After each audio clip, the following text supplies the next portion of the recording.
Всем привет, друзья! Сегодня я к вам снова с полезной информацией. Сегодня я к вам с необычным видео. Сегодня у меня для вас подборка полезных советов и хитростей с гигиеническими салфетками женскими, или как их еще называют, прокладки ежедневные, либо ночные. Надеюсь, что сегодняшняя информация окажется для вас полезной. Совет номер один. Этот совет поможет предотвратить от натирания мозоли, то есть ваши, допустим, стопы. Просто берете вот такую-то ежедневную салфетку, отклеиваете ее, клеите на то место, где у вас натирает. Это обычно где в районе пятки, вот этот сам задник ноги. Туда наклеиваете и надеваете обувь, прячете прокладку эту саму, то есть в обувь заправляете. И можно ходить так целый день. Мозоли никакие не натрутся, будет комфортно. Поэтому, если не знали о такой хитрости, смело берите на заметку, этот способ действительно работает. Следующий совет. Если у вас сильно потеют ноги, то в кроссовки, либо в другую какую-то спортивную обувь имеет смысл положить туда прямо на стельку какую-нибудь небольшую женскую прокладку. Допустим, как у меня такой вот ночной вариант. Естественно, я вот этот слой не отклеиваю, клеющийся. Просто так сразу засовываю. Делаю это для того, потому что если оставить клеющий слой, то он обязательно потом на стельке на этой появится клей, останется, потом он будет собирать весь мусор, грязь какой-то. Естественно, это усугубит проблему. Вот таким вот образом ее засовываю туда, она отлично фиксируется, то есть когда уже засунете ногу, зафиксируйте полностью ногу, она никуда не съезжает, остается на месте, и она, получается, собирает всю лишнюю влагу, потеет у вас, если нога, иногда нога остается всегда сухой и никаких проблем. То есть попробуйте, и также этой прокладки хватает не на один раз, можно пользоваться не единожды, пока она полностью уже не испортится. Поэтому такая вот простая хитрость, если не знали, то смело берите на заметку, особенно в жаркую погоду это актуально. Следующий совет. Если взять ежедневную прокладку и разделить ее на 4 части, примерно на вот такие вот,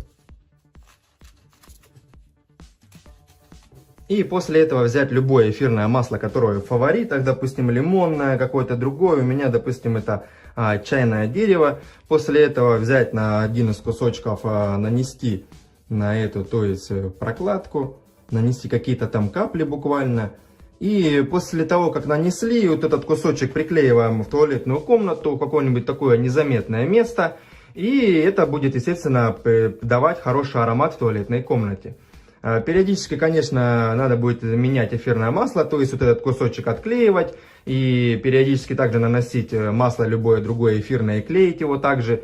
Но, тем не менее, это дает хороший результат. Действительно, в комнате постоянно будет, пахнет чайным каким-нибудь деревом, допустим, в моем случае, либо другим каким-нибудь эфирным маслом. Поэтому, если не знали о такой хитрости, то берите на заметку. Следующий совет, это, допустим, также взять кусочек вот такой вот небольшой ежедневной прокладки, нанести уже, допустим, гвоздичное на него эфирное масло и приклеить ваш вещевой шкаф, то есть где у вас висят вещи, наклеить такой же кусочек. Это делается, естественно, для того, чтобы это потом запах этот гвоздичный, он отпугивал моль. И чтобы с вашей одеждой ничего не случилось. Если также не знали о такой хитрости, то возьмите на заметку. Следующий совет. Также берем такой вот кусочек небольшой прокладки. И в аптеке продается, есть чесночное масло, либо можно также использовать гвоздичное. Наносим на этот кусочек прокладки и приклеиваем уже ваш шкаф, где у вас хранятся, допустим, мука, крупы. Это поможет избежать появления каких-либо жучков, у вас их просто не будет. Эти запахи будут их отпугивать. Поэтому, если также не знали о такой хитрости, то смело берите на заметку. Получается удобно, на кусочек нанесли масло, наклеили и никаких проблем не возникнет. И последний совет, с помощью ежедневных таких вот прокладок можно сделать, допустим, по-быстрому компресс, допустим, от ангины, либо от какой-то суставной боли. Просто одну прокладку берем, у нее вот эту клеющую ленту убираем, а на вот это, на одну оставляем. И на ту, на которую убрали, допустим, наносим либо мазь какую-то у вас, либо, допустим, прополис там от ангины. Допустим, от суставной боли можно использовать, вот, как у меня есть бальзам жидкий звездочка. Вот так вот наносим его хорошенько. После этого берем вот так вот эту прокладку именно клеющую. Скрепляем вместе с вот этой вот частью. Вот так вот приклеиваем ее, чтобы вот так вот получилось. И, допустим, у вас где-то есть какое-то такое больное место. Вот так вот ее Делаем прокладку, раз. И вот таким вот образом все фиксируем. И вот так вот получается вполне удобно и быстро, как вариант. Опять же, вот буквально делается все за минуту. Приклеили и ходим. Если не знали такой хитрости, то смело берите на заметку. Сегодня у меня для вас полезная подборка советов и хитростей с меламиновой губкой. Я думаю, многие хозяюшки с ней знакомы. Я недавно заказал себе вот такая вот у меня упаковка получается из 5 штук. Тут также видно, где я заказывал. Она стоила что-то там в районе, я не знаю, там рублей 110-120 за 5 штук. Я ее не часто применяю, но есть просто такие моменты, где меламиновая губка работает действительно лучше, чем какие-то другие способы. Также работать нужно с этой губкой только в перчатках. Сам производитель об этом пишет, что обязательно нужно надевать перчатки. Также беречь от детей и животных. Утилизировать как обычный бытовой отход. Сегодня покажу самые такие полезные, по моему мнению, хитрости с этой меламиновой губкой. Надеюсь, что сегодняшняя информация окажется для вас полезной. Также в целях экономии, вот так вот эта губка из коробки уже выглядит. В целях экономии я ее сейчас разделю напополам, чтобы не использовать сразу целиком, можно в целях экономии ее делить. Так будет и как бы и бюджетнее, и экономнее получается. Также повторюсь, что это далеко не экопродукт, и поэтому нужно быть с ней осторожными при работе, работать в перчатках.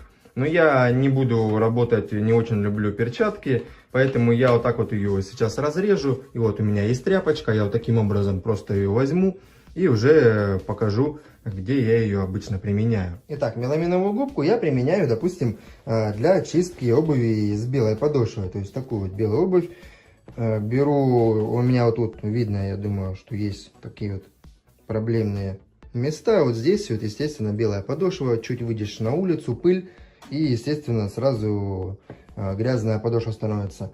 Я вот так вот взял губку, смочил ее, одну половинку взял, и сразу беру обувь просто, и вот так вот приступаю к чистке.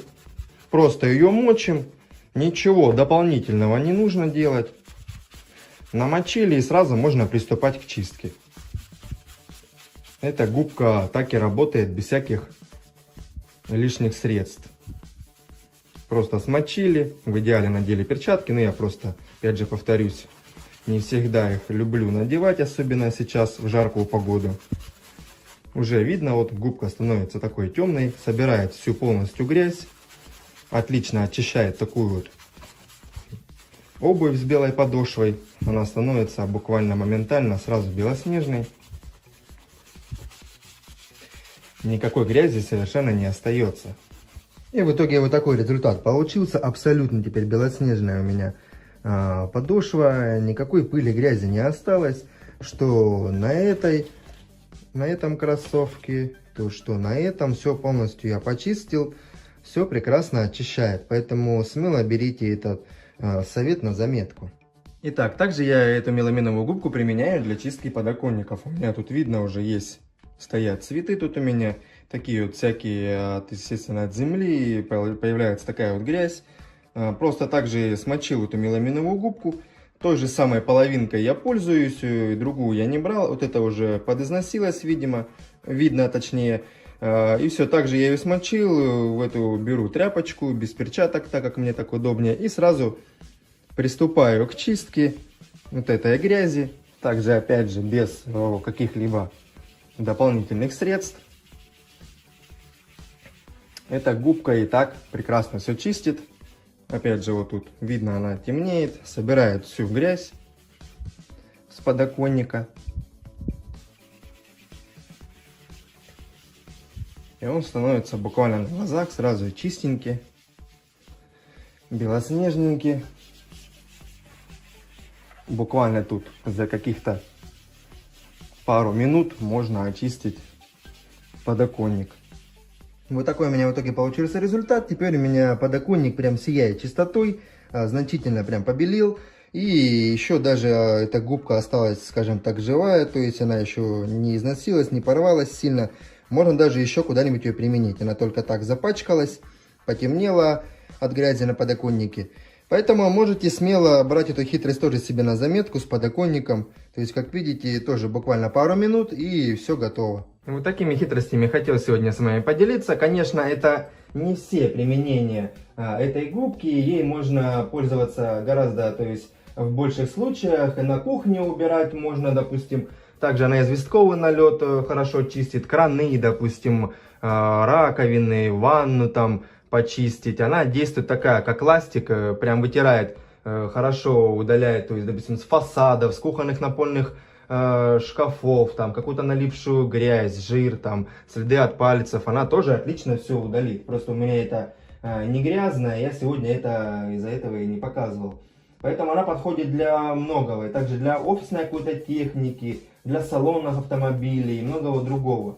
То есть такая прям универсальная, она хорошо удаляет въевшиеся какие-то различные загрязнения.